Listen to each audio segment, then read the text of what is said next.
নমস্কার বন্ধুরা, গল্পগুচ্ছ সাথে অর্পিতার চ্যানেলে আপনাদের সবাইকে স্বাগত জানাই।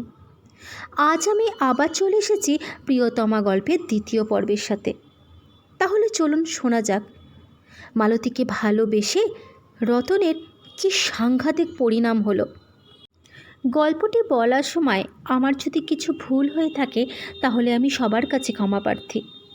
আর গল্পটি যদি আপনাদের ভালো লেগে থাকে তাহলে লাইক, সাবস্ক্রাইব ও একটি ছোট্ট কমেন্ট করতে ভুলবেন না। আপনারা কমেন্ট করলে তবেই তো আমি জানতে পারবো আমার গল্প পাঠ আপনাদের কেমন লাগছে। তাহলে চলুন শোনা যাক প্রিয়তমা পর্ব 2। ভোরের আবছা আলো ফুটতেই চোখ খুলল রতনের। একটু সম্বিত ফিরতেই কেঁপে উঠল ও, কারণ ও পড়ে রয়েছে লাশ কাটা ঘরের মেঝেতে। চকিতেই গত রাতের কথা মনে পড়ে গেল সব। এক ছুটে ও গিয়ে খুলল লাশ এন্ট্রির খাতাটা। হ্যাঁ ঠিক, ওই পোড়া লাশের নাম মালতী প্রামাণিক। তার মানে গত রাতে যা ঘটেছে সব সত্যি, কোনোটাই স্বপ্ন নয়। মালতী সত্যি আর নেই। চোখ ফেটে জল গড়িয়ে পড়ল রতনের, কিন্তু সামলে নিল নিজেকে। ভাগ্যিস মালতী মরে ওই লাশ কাটা ঘরে এলো, নইলে কি আর নিজের প্রিয়তমাকে এভাবে কাছে পেত সে? তবে গত রাতে যা হয়েছে তা তো চুকে গেছে, কিন্তু এখন তো কষ্টে বুক ফাটছে রতনের। মালতীর লাশটা নিয়ে গেল ওরা। আর কিছুক্ষণ পর পুড়ে ছাই হয়ে যাবে ওর শরীরটা। এই পৃথিবীর কোথাও আর অস্তিত্ব থাকবে না মালতীর। চোখ দিয়ে ঝরঝর করে জল পড়ছে রতনের, কিন্তু আচমকাই যেন ছন্দপতন। আবার কি যেন একটা শব্দ ভেসে আসছে। হ্যাঁ তাই তো, গতকালকের মতোই তো কেউ যেন ভেতর থেকে ধাক্কা দিচ্ছে মর্গের দরজা। চমকে উঠল রতন। কি হচ্ছে ওটা? মালতীর লাশ তো বেরিয়ে গেল, তাহলে? রতন নিজের চেয়ার ছেড়ে উঠে পড়ল তড়িৎ গতিতে। চাবি ঘুরিয়ে দরজা খুলে ঢুকে পড়ল লাশ কাটা ঘরে। আগের দিনের মতোই দড়াম করে বন্ধ হয়ে গেল দরজাটা, আর অমনি ভেসে এলো খিলখিলিয়ে হাসির শব্দ।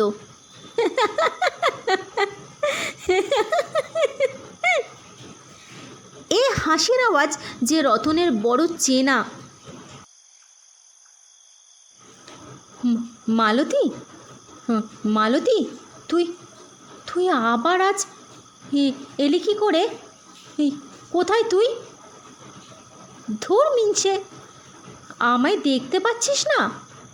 ওই 10 নম্বর লাশের কাছে আয় না। 10 নম্বর? রতনের মনে পড়ল 10 নম্বরে আজ এন্ট্রি হয়েছে রাস্তার এক বেওয়ারিশ ভিখারিনী। লরির ধাক্কায় মরেছে মেয়েটা। ডেরাজ টেনে 10 নম্বর মরা বের করল রতন। হে কি, বুকে ধাক্কা মারল যেন কেউ ওর। হে তো মালতী। এই ভিখারির জায়গায় মালতী এলো কি করে? ছপ করে চোখ মেলল লাশটা। দুষ্টু হেসে বলল, কিরে ভেবলে গেলি না কিরে রতন? আরে অত ভাবিস না। শোন, আমি হলাম এখন প্রেত। আমার ক্ষমতা কি এখন কম রে? আমি এবার থেকে রোজ আসবো তোর কাছে, বুঝলি? রোজ আসবো। কোনো দিন বেওয়ারিশ মরায় তুই আমায় খুঁজে পাবি, তো কখনো অন্য কোনো মেয়ে লোকের শবদেহের মধ্যে পাবি, বুঝলি? কিন্তু কিন্তু চুপ কর, অত কিন্তু করিস না। যা গিয়ে আগে ওই লাশ কাটা ঘরের ক্যামেরার সুইচটা বন্ধ করে দিয়ে আয়, নইলে তো কারোর চোখে পড়লে সবাই আবার রে রে করে ছুটে আসবে। বোকারাম একটা। দৌড়ে গিয়ে লাশ কাটা ঘরের সিসিটিভি ক্যামেরার সুইচ বন্ধ করে দিল রতন। মালতী আজও 2 হাত বাড়িয়ে ডাকছে ওকে। খুশিতে পাগল পাগল লাগছে রতনের। ফিরে এসেছে, আবার রতনের প্রিয়তমা ওর কাছে ফিরে এসেছে। মফস্বলের হাসপাতালটার কোনায় কোনায় আজ একটাই গুঞ্জন, একটাই আলোচনার বিষয়। প্রকাশ্যে না হলেও লুকিয়ে চুরিয়ে হলেও একটা নাম নিয়েই চর্চা করে চলেছে সবাই। নামটা হলো রতন দাস। আর চর্চা হবে নাই বা কেন? এমন সর্বনেশে বীভৎস অনাচার কাণ্ড আগে তো আর কখনো এই হাসপাতালে ঘটেনি। শুধু এই হাসপাতাল কেন, গোটা বাংলার কোনো হাসপাতালেই বোধহয় ঘটেনি। তাই এই নিয়ে শোরগোল হওয়াই তো স্বাভাবিক। মর্গের দারোয়ান, সে কিনা ছিল বদ্ধ পাগল না হলে কি কেউ এ কাণ্ড করে নাকি? হাসপাতালের ডাক্তার থেকে শুরু করে নার্স, ওয়ার্ড বয় থেকে শুরু করে দারোয়ান, সকলেই স্তম্ভিত। রাজু, শ্যামল, অবিনাশ, মাখন চা খেতে খেতে জোর আলোচনায় মেতে রয়েছে গোটা ব্যাপারটা নিয়ে। ওদের ডিউটি আজকের মতো অফ হয়েছে সবে, তাই এখন ওরা গজলায় মগ্ন। রাজু সাফাই কর্মী, শ্যামল আর মাখন ওয়ার্ড বয়, আর অবিনাশ দারোয়ান। রাজুই সবচেয়ে প্রথম ধরেছিল এই সাংঘাতিক ব্যাপারটা। জানিস, আমি এখনও ওই বীভৎস দৃশ্যটা মনে করলেই শিউরে উঠছি। এই তোরা বিশ্বাস কর, হ্যাঁ, এমনটা যে হতে পারে তা কি কোনো মানুষের বাচ্চা কখনো কল্পনা করতে পারে? তোরা বল না। হ্যাঁ, রাজুর মুখ চোখে যেন সে বীভৎস স্মৃতি মনে করেই ভয়ার্ত হয়ে উঠেছে। কিভাবে বুঝলি রে তুই? অবিনাশ প্রশ্ন করল। সবাই কিন্তু সবই জানে, তবু এক কথা বারবার আলোচনা করাতেই যেন ওদের শান্তি। আরে শোন, তখন সবে ভোর হব করছে, ভালো করে আলো ফোটেনি। আমি ওদিকটা সাফাই করতে যাচ্ছিলাম, হঠাৎ শুনি এই লাশ কাটা ঘরের ভিতর দিয়ে এই কেমন যেন একটা শব্দ আসছে। সত্যি বলছি, এই প্রথমটা না শালা আমার পিলে চমকে গেছিল। মনে হলো কোনো মরা আবার জ্যান্ত হয়ে যায়নি তো। কিন্তু তোমরা তো জানো ভাই, আমার কোনো কালেই তেমন ভয় ডর নেই, তাই মন থেকে আজগুপি ভয় সরিয়ে দরজায় হালকা ঠেলা দিলাম। ও হরি, দেখি দরজা ভেজানো। আমি অল্প ঠেলতেই খুলে গেল। তারপর তো ভেতরে ঢুকে দেখি ওই দৃশ্য। মেয়ে ছেলের টাটকা তাজা মরাটা শরীরের উপর রতন। ইস, ছ্যা, আমি ভাবতেও পাচ্ছি না। মেয়েটাকে পুরো নগ্ন করে দিয়ে, এতই যখন তোর শরীরের খিদে, তাহলে বিয়ে কর, নাহলে শালা বেশ্যাপাড়ায় যা। সব ছেড়ে কিনা শেষে মেয়ে ছেলের মরা শরীর নিয়ে তুই খিদে মেটাস। উফ, তারপর কি হলো বলোই না। অবিনাশের যেন আর তর সইতে পারছে না। তারপর আর কি, আমি দৌড়ে গেলাম সুপার দাদার ঘরে। দাদা তখন ঢুল ছিল। আমার কথা শুনেই তো তার ঘুম একেবারে মাথায়। পটাশ করে ক্যামেরা চালিয়ে দেখে কি ক্যামেরা বন্ধ, মানে শিয়ানা রতন বন্ধ করে দিয়েছিল ক্যামেরা। তারপর তো তিনি আমার সাথে পরিমরি করে লাশ কাটা ঘরে গিয়ে নিজেই যা দেখার দেখলেন। ইস, কি ঘেন্না! শালা রতন হারামজাদা আবার সে মরা ছাড়তেই চায় না। ও তো নেশায় পড়ে গেছিল, বুঝলি, নেশা। মরা শরীর নিয়ে ওসব করার নেশা। শুনিসনি, ওটা প্রথম দিন ছিলই না, এর আগেও খান তিনেক মরার সাথে ওসব করেছে ও। কারণ স্যারেরা ক্যামেরা চালিয়ে পুরনো ছবি দেখার চেষ্টা করেও 3 দিনের ছবি পায়নি, কিন্তু মানে ক্যামেরা রোজ বন্ধ করে দিত শালা। তবে একদিনের ছবিতে ধরা পড়েছে যে ও এসব নোংরা কাজ করছে এক পোড়া কেসের মরার সাথে। গম্ভীর মুখে বলে উঠল শ্যামল। ক্লাস 12 অবধি পড়েছেও, তাই নিজেকে বেশ বিজ্ঞ ভাবে। জানিস, আমার মনে হয় ও পিশাচ। নিশ্চয়ই রতন কোনো নরকের অপদেবতা, নইলে এমন হয় নাকি? তোরাই বল না। আমার না ভাই খুব ভয় করছে রে, যদি আবারও ফিরে আসে। ভয়ে মুখ কাচুমাচু করেছে মাখন। বোকার মতো কথা বলিস না তো, এসব পিশাচ বলে কিছু হয় নাকি? বড় ডাক্তারবাবু মানে পলাশ স্যার সেদিন বলছিলেন তো ব্যাপারখানা বুঝিয়ে, আমিও ছিলাম সেখানে। স্যার বলছিলেন এগুলো একরকম ব্যারাম, মানে ওই মাথার ব্যারাম বলা যেতে পারে। এর একটা খুব শক্ত নামও আছে জানিস, এই কি যেন নেকড়ে নেকড়ে না ওরকম কিছু একটা। নেকড়ে? সবাই চমকে উঠল একসাথে। আরে না না না, মনে পড়েছে, নেক্রোফিলিয়া। হ্যাঁ ঠিক, নেক্রোফিলিয়া এরকমই নাম। এসব মাথার ব্যায়াম হলে নাকি মরাদের সাথে করতে ইচ্ছা করে, বুঝলি? ছাড়ো তো, মাথার ব্যায়ামও না ছাই। ও শালা একটা হদ্দ মাতাল আর শালা সিয়ানা শয়তান, মুখ ভেটকে বলল রাজু। না রে, মাথাটা মনে হয় পুরোই গেছে। শ্যামল ঠিকই বলেছে, আমিও শুনলাম পুলিশ ডেকে ধরিয়ে দেবার পর নাকি কী সব করেছে, নিজেকে নিজেই মেরেছে। তাই তো বেটা এখন হাসপাতালে। বেচারা সত্যি পাগল হয়ে গেছে রে। আসলে তিন কুলে তো কেউ নেই, তাই মনে হয়। কথাটা বলতে বলতেই মুখে সহানুভূতির ছাপ ফুটে উঠল অবিনাশের। লাশকাটা ঘরের দারোয়ান রতন নিজেই এখন পড়ে আছে হাসপাতালের বিছানায় রুগী হয়ে। মাথায় পুরো ব্যান্ডেজ, সারা শরীরে অসহ্য ব্যথা। তবে সে ব্যথা তেমন কষ্ট দিচ্ছে না রতনকে, তার থেকেও অনেক বেশি যন্ত্রণা দিচ্ছে ওর মনের হাহাকার। সত্যি সত্যি তো এবার ওর চিরকালের মতো ছাড়াছাড়ি হয়ে গেল মালতীর সাথে। আর তো কোনো দিন দেখা হবে না।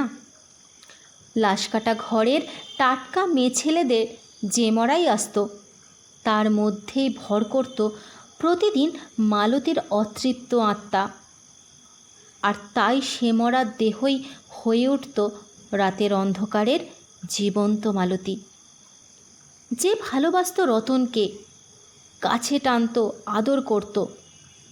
রতনও জড়িয়ে নিত শূন্য বুকের হাহাকারটা এইভাবে। প্রিয়তমার জীবদ্দশায় তো তাকে কাছে পাওয়ার ভাগ্য হলো না, তাই এভাবেই না হয় মিটুক, না মেটা সাতটা। কিন্তু রতন দাসের কপাল এতই মন্দ যে এই সুখটুকুও সইল না ওর। মাত্র কয়েকদিনের মাথাতেই ধরা পড়ে গেল। সকলের চোখে রতন নিমেষে পরিণত হলো মানসিক রোগীতে, যে কিনা মৃতদেহের সাথে যৌন সঙ্গমে লিপ্ত হয়। হ্যাঁ, সবাই তো তাই বলবে। খালি চোখে যতটুকু দেখা যায় তার বাইরে কিছু বোঝার ক্ষমতা এই দুনিয়ায় আর কটা লোকের থাকে? রতন বারবার সকলকে বোঝানোর আপ্রাণ চেষ্টা করেছিল, কিন্তু কেউ কিচ্ছু শুনতে চাইল না। হিড়হিড় করে টানতে টানতে ওকে ভরে দেওয়া হলো প্রথমে জেলে, আর তারপর পাগলাগারদে। না, রতন পাগল নয়, কেউ মানুক বা নাই মানুক, ও নিজে খুব ভালো করে জানে ও পাগল নয়। তাই পাগলাগারদে ওই অন্ধকার নরকে জীবন্ত লাশ হয়ে কাটাতে কিছুতেই রাজি ছিল না ও। আর ঠিক সেই কারণেই নিজেকে শেষ করে ফেলতে মরিয়া হয়ে উঠেছিল। তাই জন্যেই তো ওই সিমেন্টের শক্ত দেওয়ালে নিজের মাথা উন্মত্তের মতো করে ঠুকেছিল ও, যাতে এইভাবে বেরিয়ে যায় প্রাণটা। কিন্তু এখানেও জুটল অসফলতা, মরণ দিল না ধরা। কেবল মাথাটা ফেটে চৌচির হয়ে রক্তে মাখামাখি হয়ে সে এক জাতা কাণ্ড হলো। ফলত এই হাসপাতালে নিয়ে আসা হলো ওকে। ফেলে রাখা হলো হাজার গন্ডা রুগীর মাঝখানে। গভীর রাত এখন। সারা হাসপাতালে বিছিয়ে রয়েছে শীতল নিস্তব্ধতা। রতনের আশেপাশের বেডের সব রুগীরাও ঘুমে মগ্ন। অল্প দূরে চেয়ারে নার্স দিদি ঢুলছে। বাইরে পাহারারত পুলিশের কনস্টেবল দুটো ঝিমোচ্ছে নিঘাত। শুধু রতনের চোখে ঘুম নেই। মনের মধ্যে অবিরাম পাক খেয়ে চলেছে একটা জমাট বাঁধা কষ্ট।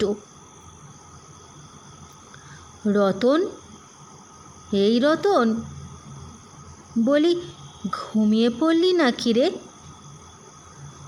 চারপাশের নিস্তব্ধতা ছাপিয়ে হঠাৎ এক চেনা নারী কণ্ঠ যেন আছড়ে পড়ল ওর কানে। ঝনঝন করে উঠল রতন দাসের শিরদাঁড়া। কে কে বলে উঠল ও জড়ানো গলায়। চুপ চুপ চুপ কর রে মিশে, কে কে করিস না, আমি এসেছি, বুঝছিস না কি তুই? মালতী, তুই কোথায় তুই? ঝরঝর করে কাঁদছে রতন। মালতী, এ মালতী, আমাকে ছেড়ে কোথায় গেলি রে তুই? দেখ না, আমাকে ওরা পাগল ভাবছে রে।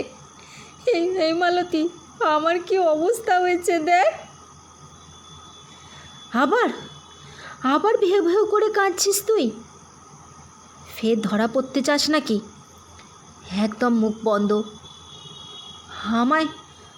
আমায় তুই দেখতে পাবি না রতন, কারণ কোনো তাজা মরা মেয়ে ছেলের শরীর না পেলে আমি তোকে দেখা দিতে পারবো না যে।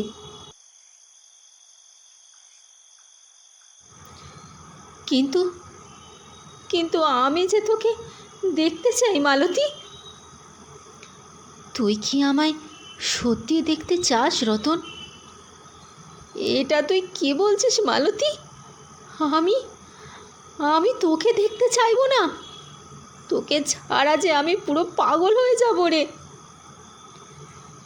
তাহলে শোন, ভালো করে আমার কথা শোন। তোর বিছানার পাশের বেডে যে বুড়ো ঘুম দিচ্ছে, তার মাথার কাছে টেবিলে দেখ একটা ফলের ঝুড়ি আছে। সে ঝুড়িতেই পাবি একটা ধারালো ছুরি, বুঝলি? হ্যাঁ, আমি দেখেছি সেটা আগেই, কিন্তু ও দিয়ে কী হবে রে মালতী? কি করবো ওটা দিয়ে? তোর বেড থেকে ঠিক 3টে বিছানা পর একটা মেয়ে ছেলে আছে, পঙ্গু, হাত পা নাড়াতে পারে না, গলা দিয়ে আওয়াজও বেরোয় না ভালো। তুই ওই ছুরিটা ওই পঙ্গু মেয়েটার গলায় চালিয়ে দে, ব্যাস, তাহলেই হবে। ও মরলেই ওর মরা দেহে তুই আমাকে খুঁজে পাবি। আবার তাহলে তুই আমাকে দেখতেও পাবি। আবার তোর শরীরকে কাছে টেনে নেব আমি আদরে সোহাগে।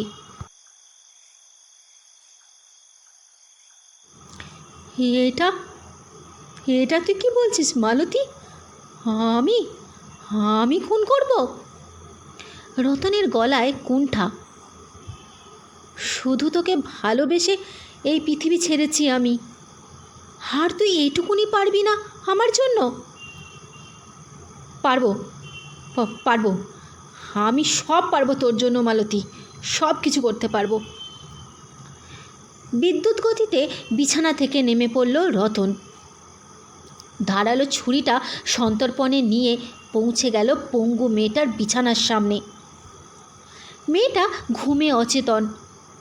নিজের পুরুষালী শক্ত হাত দিয়ে মেয়েটার মুখ চিপে খ্যাচ করে চালিয়ে দিল ছুরিটা ওর কণ্ঠনালী বরাবর। মেয়েটা কোনো আওয়াজ করার সুযোগই পেল না। গলগল করে বের হচ্ছে লাল টাটকা রক্ত। মরে গেল মেয়েটা। আর ঠিক কয়েক মুহূর্তের মধ্যেই ওই মেয়েটার মধ্যে রতন দেখতে পেল তার নিজের মালতীকে।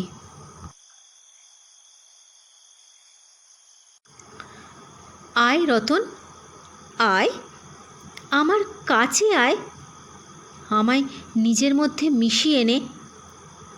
দু হাত বাড়িয়ে ওকে ডাকছে মালতী। রতনও নিজের শরীর মিশিয়ে দিচ্ছে টাটকা মরাটার শরীরে। যৌন সঙ্গম করছে এক মৃতদেহের সাথে রক্তস্নাত প্রেতের মতো। হয়তো কয়েক মিনিট বা কয়েক ঘন্টার মধ্যেই আবার ধরা পড়ে যাবে ও। হয়তো এবার আরও সাংঘাতিক কোনো পরিণতি অপেক্ষা করছে রতন দাসের জন্য। কিন্তু সেসব কোনো ভ্রুক্ষেপ নেই ওর।